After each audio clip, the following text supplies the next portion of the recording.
Well, good afternoon, good morning, or good evening, depending upon where you are in the world, and welcome to today's DevOps.com webinar. I'm Charlene O'Hanlon, moderator for today's event, and I welcome you. As always, we have a great webinar on tap, but before we get started, we do have a few housekeeping items we need to go over.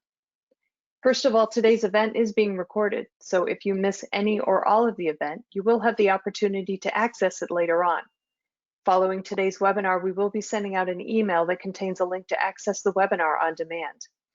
And we are taking questions from the audience. So if at any time during today's presentation you have a question for our speaker, please don't wait, don't hesitate, just use your GoToWebinar control panel, and we will try to get to as many questions as we can near the end of today's webinar. All right, with that, we'll go ahead and kick off today's webinar, which is why DevSecOps is critical for containers and Kubernetes.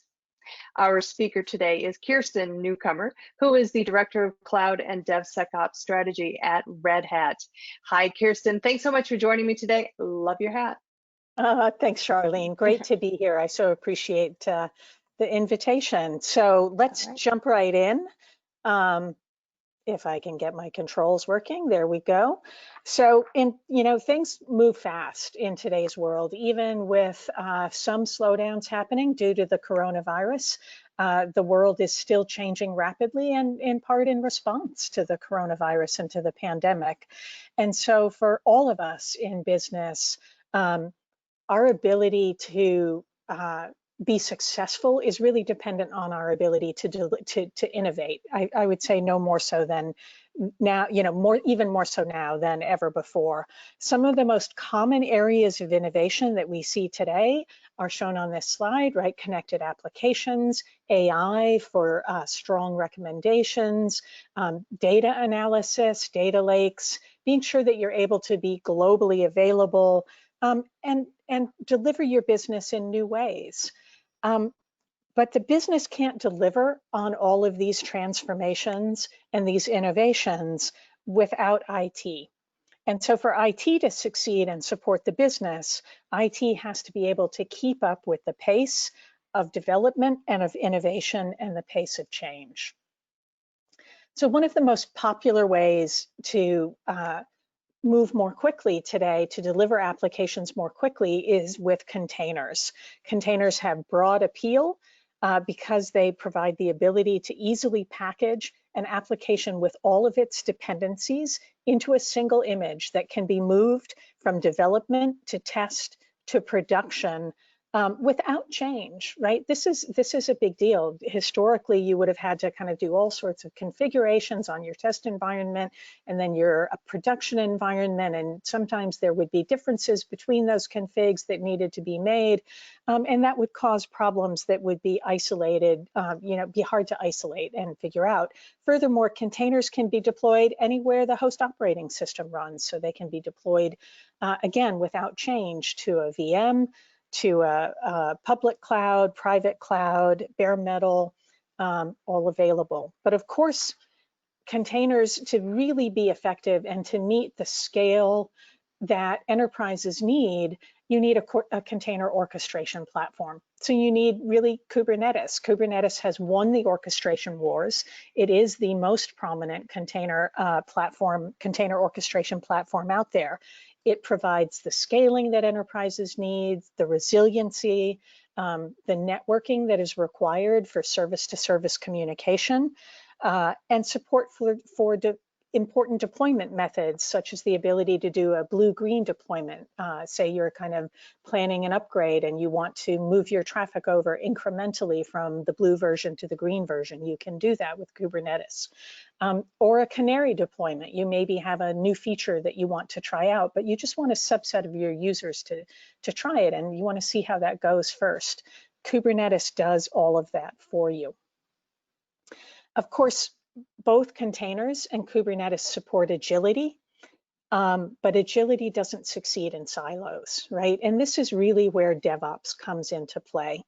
DevOps is an approach to culture and process as well as tools that helps deliver increased business value and responsiveness through automation and rapid iterative self-service and high quality service delivery. Again, culture, and process are just as important as the tools when it comes to DevOps. So the short version of that, really, DevOps is about getting things out the door quickly to end users and reliably. DevSecOps is about getting things out the door quickly and reliably and securely to our end users. And when you think about the scale and the that Kubernetes operates on, and containers in Kubernetes, and that more and more enterprises are really coming to rely on Kubernetes and containers for deploying their must-have solutions in production, you can understand why security becomes even more important as part of that process. One of our customers at Red Hat, one of our early adopters of OpenShift, Red Hat Enterprise Kubernetes solution, is in the US federal government, and they recorded this webinar some time ago about their adoption of containers. Their chief of cyber defense likes to say, actually, that containers improve security. They made a very conscious choice when they decided to move to containers and Kubernetes to really adopt DevSecOps as a key part of that journey. And the way they went about that was that they had their head of app development, their head of IT operations, and their chief of cyber defense sit down together, work together to develop the key use cases that as a team they thought must be met in order to deliver their applications in production on Kubernetes, on OpenShift, in the cloud. One of the big changes for this team, in fact, was that the chief of cyber defense, their security team, he decided that it was really important that the security team understand how containers and applications are developed and deployed on Kubernetes. He decided that it was really no longer feasible for his team to work just in their security silo and just to think about best practices and policies. They really needed to understand the tooling that the teams were using to develop their applications. And this really has made such a difference for companies that take that approach. It makes a huge difference in their ability to be successful in DevOps and in DevSecOps in particular. Right, and again, when we think about why is DevOps and DevSecOps so important for containers, well, you never patch a running container in place, right? You always rebuild and redeploy. So this puts a particular emphasis on the need to have a strong CI/CD lifecycle that is well controlled with as much automation as possible. If a critical security vulnerability shows up in one of your running applications, you need to be able to rebuild, retest, and redeploy as quickly as possible to protect your production environment. Furthermore, as we think about cloud native applications and the fact that many of these applications are stateless, they're short-lived, it's really important that you don't rely so much on kind of the more traditional approaches to securing a platform, such as antivirus scanners or malware scanners. You really want to build that security in, and you do that by adding security tooling and processes and gates into your CI/CD pipeline to ensure that you have shifted security left as much as possible and as effectively as possible. Also, if you're going to be agile, no development team wants to hear just as they're ready to deploy that suddenly, that somebody ran a security scanner and there's a new vulnerability that they weren't aware of. You really need to do that right at the beginning of that process, and you need to get that information to the development team right away when they're coding so that they can make the best decisions possible. So as we continue to think about that, let's take a bit of a deeper look at the CI/CD pipeline for containers and what does it take to shift security left, right? When we're thinking about containers, there are a couple of additional elements of the container platform, although honestly, some of these are present in the CI/CD pipeline for traditional applications as well. But these days, right, containerized applications are made up of a combination of content, some of which you're building yourself in your organization, the source code, the value add that you're contributing. but you still need those shared user space libraries that allow that container to move from dev to test to production without changing. So you need a base image, and you need that from somewhere, right? So that's your external image content. You need a place that you can store the content that you're downloading from externally that's going to be incorporated and added to the source code that you're building. So you need a registry tool, ideally that is available just for your organization, that can store container images. As we mentioned earlier, as I mentioned earlier, you really need to think about CI/CD gates. And there are a couple of things that are kind of obvious and traditional in that space, but there are also some really interesting, newly emerging tooling that can help. So clearly a vulnerability scanner is a pretty obvious security gate, right? I want to scan the external images for any known vulnerabilities when I download them. I also want to scan the custom images that I'm building, and I want to do that really early in my CI/CD process. I need to scan my source code for any potential cross-site scripting issues or things along those lines. But also, once I have built my container image, there's a number of configuration information that goes along with that image, right? Your Docker file might have things where it's requesting the kind of privileges that your containerized application requires. So adding tooling that can assess the Docker file configuration data, can do things like look for hard-coded secrets in your Docker file, which it would absolute no-no. And again, you don't want to find out about that late in the game. You want to find out about that as early as possible. And also when we think about our Kubernetes configuration, right, you're going to have deployment configurations, you're going to have config maps. Those should be assessed for any potential security issues. You want to be sure that when you deploy your container, you apply runtime security policies, things like pod security policies or an OpenShift security context constraints that might limit things that are requested by the security context in that Docker file. And again, you want to design your pipeline with as much automation as possible so that you can rebuild and redeploy quickly. And also, of course, you want to be thinking about application logging and monitoring as a key part of that DevSecOps story. So we kind of hit a number of these things already, right? So automated unit test, that's something that's usually reasonably straightforward for folks to add when they start to move into a more automated CI/CD pipeline. Code quality tests, something like SonarQube or Coverity, again, vulnerability scanning, Aqua, Claire, Twistlock, which is now Prisma Cloud, Sysdig, NuVector. There are so many players in this space. Synopsys with Black Duck.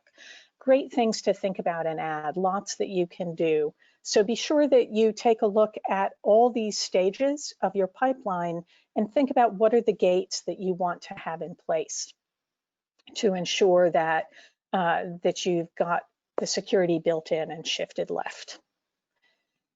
So Kubernetes also changes security for the operations team, right? The model is different. Kubernetes is a complex, large system with a lot of different knobs that you can tweak. And so when you think about securing the platform itself, the Kubernetes platform, you really want to take a look at all the different elements there as well. And there's guidance available. The CIS Kubernetes benchmark is one of the ways that you can get guidance on how to do this. If your team is not familiar with Kubernetes, there's a lot to get up to speed on. And so leveraging outside guidance is a great way to go. And in fact, there will be some additional information available at the end of this webinar that we can provide to help you with that. So again, because application configuration and deployments are managed in new ways, and you never know, for example, one of the great things about Kubernetes is you've said, hey, I want 3 instances of my web server running. And now, a busy time hits, more people are ordering online. Now I need to up that to 6 instances of my front-end web server. You can do that really easily with Kubernetes. but you don't know what the IP address is for those new instances. You don't know what server they've been deployed on, because they can be deployed on any host in the cluster. If one of those instances goes down, Kubernetes will notice and add a new one in. So all of these things make containers and Kubernetes as a combination opaque to many traditional security tools. Now, we're lucky that they've been around for a while, and so we see a lot of smaller startups and some startups who are not so small anymore, who have really invested in container and Kubernetes native security. But again, when we think about security for Kubernetes, right, this is a large set of things to think about. There's the templating, there's identity and access management, of course, monitoring and alerting, auditing.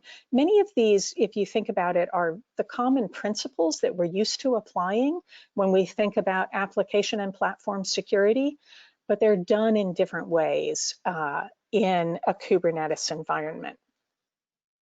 One thing that is particularly important when we think about DevOps and DevSecOps for Kubernetes, right, is that really there is no one team of engineers that can address DevSecOps for containers and Kubernetes. Because again, many of the paradigms that we're working with have changed. If we go back to this previous slide, right, let's think about networking for a little bit. Every Kubernetes platform requires a software-defined network component to support applications and services communicating with each other. Those are secured with something called Kubernetes network policies. There's an additional layer that can be added on top for networking that many folks are adopting called service mesh, often implemented with Istio. Service mesh, now we've got, you know, the platform level networking, we've got our SDN for Kubernetes, and we've got service mesh for service to service communication. All three of those layers need to be managed and evaluated to be sure that you have effective network security. So this means that the ops team, the network security team, and the application architects, they're the ones who really work with service mesh. They're the ones who understand how their services need to communicate.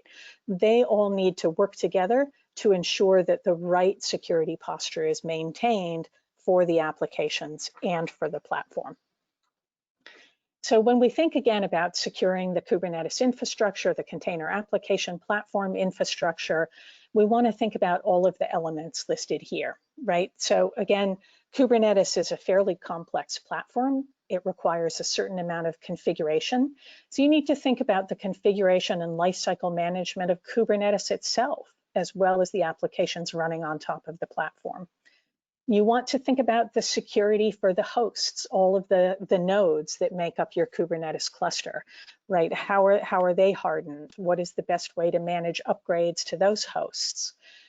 Is the platform appropriately protected with identity and access management, including role-based access management? Are you securing data at rest? What encryption do you need to take advantage of? Are you securing data in transit? The communication in particular between the master nodes in the cluster, which maintain the known state for that cluster, and all those worker nodes. It's really important that sensitive data on the master node needs to be protected by ensuring that all communication from the worker nodes to the master is always encrypted in transit. I talked a little bit earlier about network isolation. The SDN will take care of that at the host layer for you. As well as things like pod security policies and security context constraints can help you to ensure that no running pods or containers on your platform have access to the host network. At the SDN layer, Kubernetes network policies allow you to do microsegmentation. You need to configure your environment appropriately, so some thought has to be given to this. And then, of course, no platform is complete without logging, monitoring, metrics, and audit and compliance. And again, as we continue to kind of invest in this world, it's even more important that automation be a key part for the platform as well as for your CI/CD pipeline. Machines or hosts can be complex for the ops team to manage. So one of the things we've invested in with OpenShift is leveraging Kubernetes operators which allow us to extend the Kubernetes API with business-specific, application-specific logic, so that we can automate management of the host OS itself or the host machines. So we have machine config operators in OpenShift. We have operators really for every component in OpenShift, and the operator lifecycle management component helps us to ensure that upgrades to each of those individual components is managed appropriately, and that there's information about dependencies between operators to help you manage the lifecycle of the cluster, as well as all of the individual components that you add. So again, we've really focused heavily on automated operations in OpenShift 4, making it easier to deploy a secure and hardened Kubernetes cluster out of the box with all of the things available to you that we've already been talking about. So let's take a step back and talk about how can you get started, right? So DevOps and DevSecOps, really, again, this is a process and culture change. Tooling is part of it. Picking the right tools help you ensure that you've got the right level of automation in place, but you really need to think about people as well. It can be very helpful to establish executive sponsorship to make sure that you have buy-in for these process and cultural changes. You want to be sure you've got technical leadership. You need technical members, team members, who really understand the components you're working with and understand the business objectives as well. We've seen our customers be most successful in making changes from more traditional pipelines to a DevSecOps pipeline when they start with a pilot project and they have an opportunity to kind of define those initial sets of processes and tools required as a team. They invest in that pilot, they make progress, and then they iterate, right? So they don't stop just once, but once they've kind of felt good about where they're getting to, then it's even more important that they learn lessons and that they share those lessons with the rest of the organization. So some of the characteristics of culture that are really important here, because again, you have team members working with each other who may not in the past have worked together. So open communication is critical, respect, and making an effort to understand where the other person is coming from. Security teams sometimes, are used to just being able to say no. But what's really effective is to have a conversation to help the development team, the app dev team, understand what goals you're trying to achieve.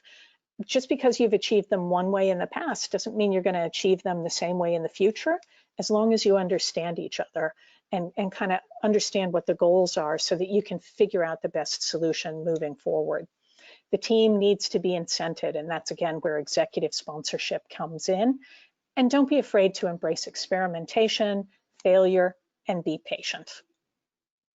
One of our other OpenShift customers experienced a 50% reduction in the application development time, the time from development to deployment, through their adoption of OpenShift in combination with some additional capabilities delivered on top of OpenShift. So the value is real. The value is there for you to achieve as well. So again, when we think about DevSecOps, we want to think about this as continuous security. If you're in the government sector, you may be familiar with the NIST cybersecurity framework, and oftentimes even organizations in other sectors are familiar with that. And this is one way to kind of map the more traditional DevSecOps model to the concepts provided in something like the NIST cybersecurity framework. Really, the concepts are the same, right? Identify, protect, detect, respond, recover.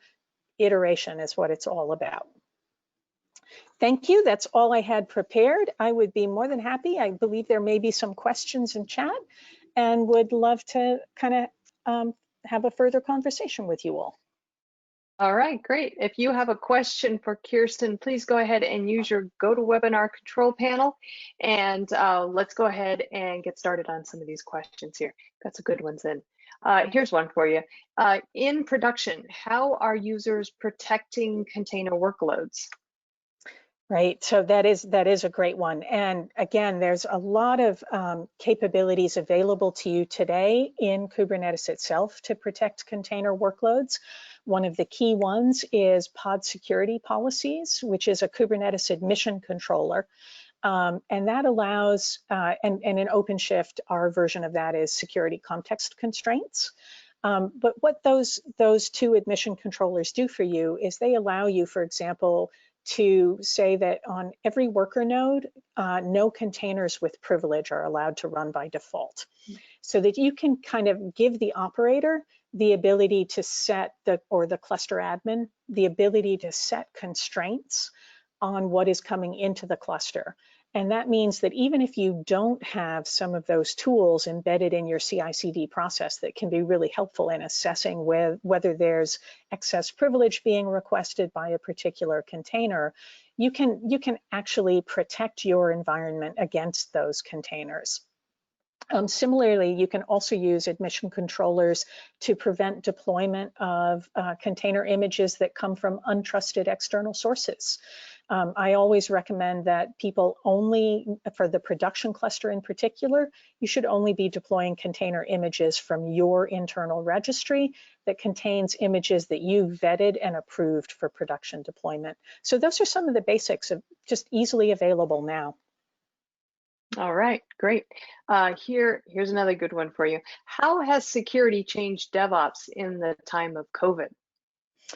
So really what we're hearing is, that shifting security left is even more important. So DevSecOps is even more important than it was previously, right? When teams are not able to be in the same place together, automation plays a more important role, right? And the ability to have automated messaging out of that automation to different team members who care about it.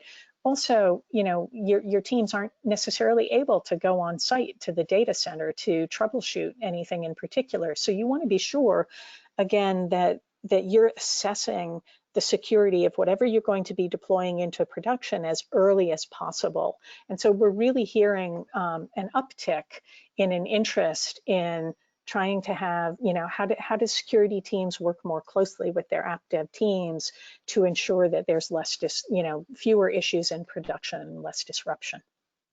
Okay, all right, great. Let's see, here's a good one for you. How does DevSecOps better support agile development?